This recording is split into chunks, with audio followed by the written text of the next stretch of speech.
Here's hoping for a downhill, because I really need it. I don't need it, I'm gonna do it no matter what is ahead, but it would be bloody nice if I had a downhill at this stage.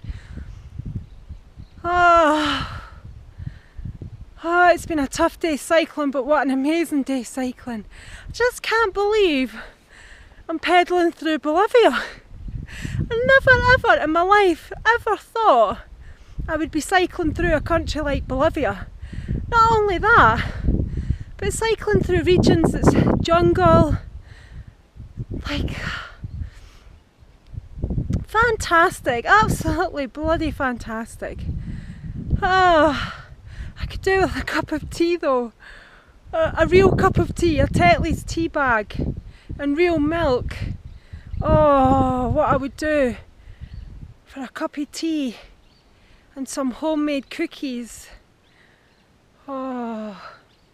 And chippy chips and deep fried pizza, 2 pickled onions, brown sauce, salt and vinegar.